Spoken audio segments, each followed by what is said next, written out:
Here's a segment from a recent Gun Talk radio episode. You can listen to all the Gun Talk radio podcasts however you tune in, or check out guntalk.com for more.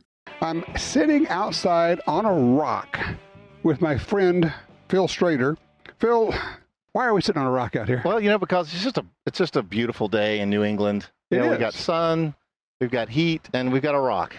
And why not? We're at the SIG Academy, but we're more than that. We just did a tour of the SIG headquarters, and we're in Epping right now. We're in Epping at the site of the SIG Academy, where we just did basically a ribbon cutting ceremony for the SIG Experience Center.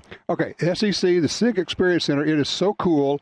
It's a museum, it's a pro shop, it's a range, it's a happening, it's a destination now. And it's open as of today when we're doing this. This is brand new. You guys have been working on this for what, 2 years? Two years from start to finish. It was a huge construction project, and no one believed we'd get it done in 2 years. I mean, we wanted to believe it. It just didn't seem realistic, especially in the time of year it was. Well, you did it through COVID, and you did it through the supply chain mess. Yes, and the place couldn't have turned out any better, and there's classrooms, there's multi-purpose rooms. We can do so many things from there. And in fact, we're going to be doing another media event there starting tomorrow, and that's exactly where it's going to start. It's all going to start right there at the SIG Academy, or at the SIG Experience Center, and then we're going to move out to the outdoor ranges. So yeah, it's a multi-purpose building, and it has 30 indoor shooting ranges. You're going to have to get used to saying SIG Experience SIG Experience, SEC. I'm going to start. It's SEC. That's right. We'll tell that football group. I'll tell you, they won't even notice.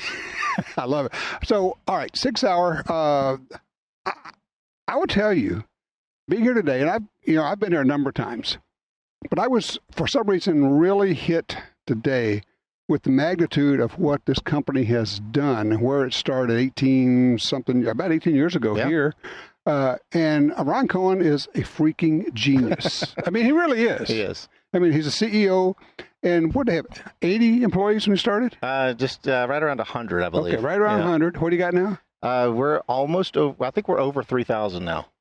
Okay. And just landed the biggest military contract in the history of military contracts in the U.S. Yes, the Next Gen was or NGSW was a huge award, and that's right on the heels of the MHS handgun award. So yeah, we couldn't be happier with the direction we're going. All right, give me just kind of the whole shopping list of, like, over the last 5, 6, 7 years, the guns that you have brought out that are just, and all of them are runaway successes.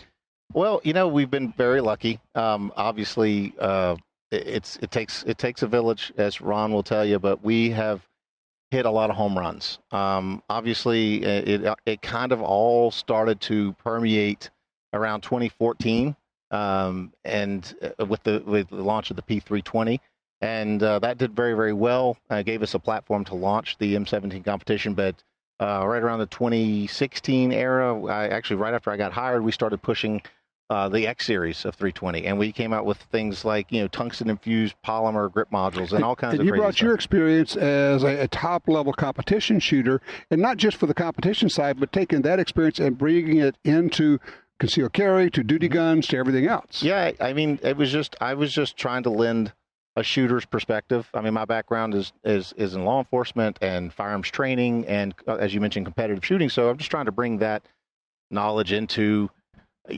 what I would want to see as a competitive shooter, or as just a shooter in general. And it kind of made sense, and it worked out great with the 320. The X series really took off, and of course the MCX has been incredibly popular, and we're actually looking at the newest version of MCX today. We followed it up with, we redefined the concealed carry industry with the P365. Yeah, and we can't talk about what we just saw a minute ago. No, we can't. That's some to be determined. That's right. But we're the funny thing is if I were to tell someone 5 years ago that SIG's coming out with a new X product, then people would make a big deal out of it. But now it's become expected, because we've become the cutting edge, or as Governor Hutchinson said, the tip of the spear, mm-hmm. with regards to development, with regards to engineering, with regards to everything. And like you mentioned, the latest line of products has proven that. The P365, the first true high capacity micro compact pistol, we've pushed it out. You've been in a category, right? Exactly.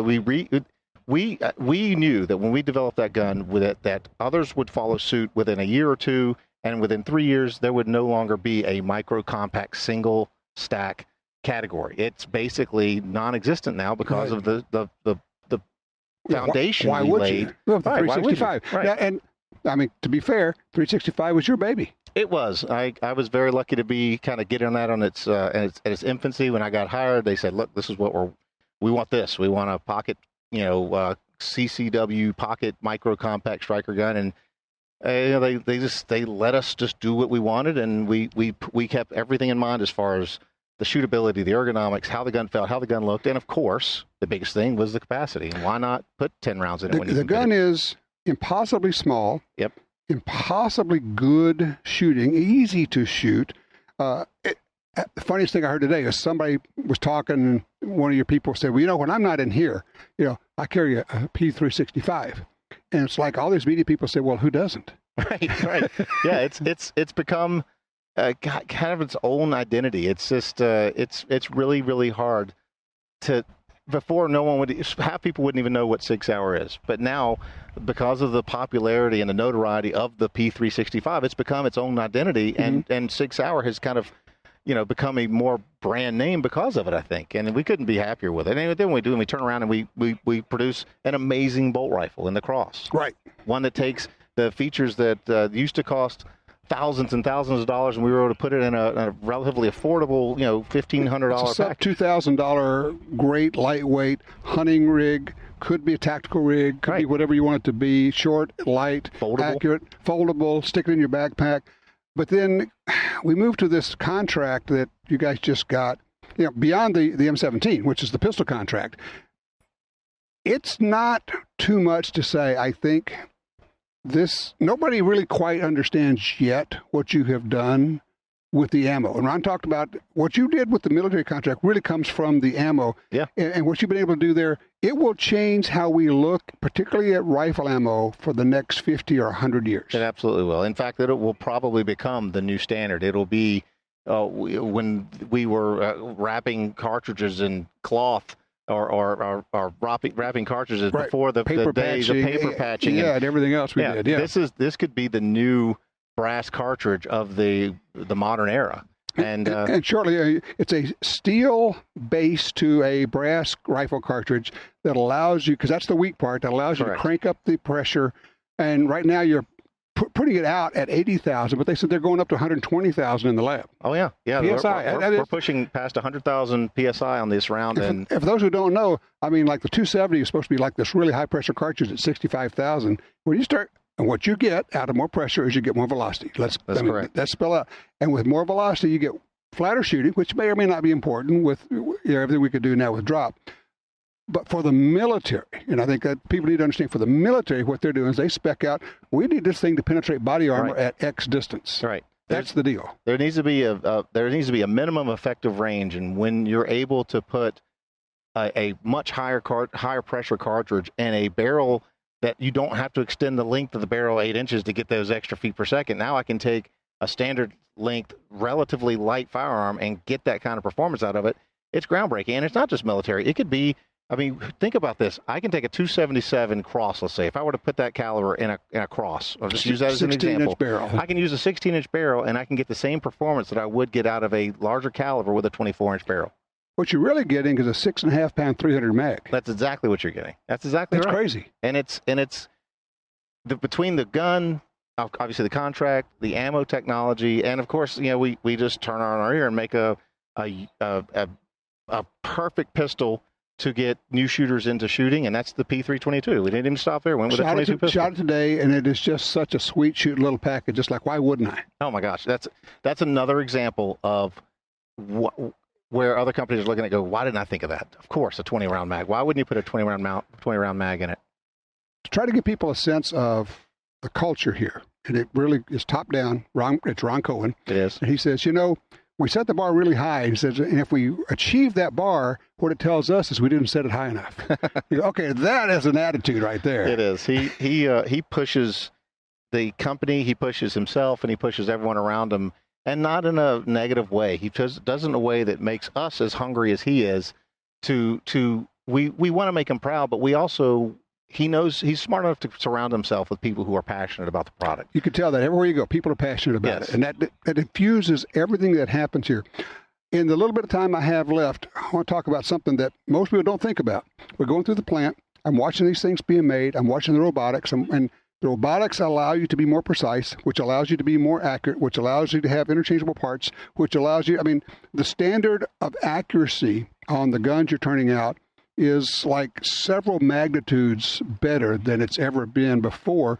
And I asked Ron going into the meeting, I said, how much of what you do here is designing product and how much of it is designing the production and the systems? And he said it's about 50-50. Yeah, that's exactly right. In fact, a lot of production companies and companies who teach other entities how to be productive use us as a model. Really? And we have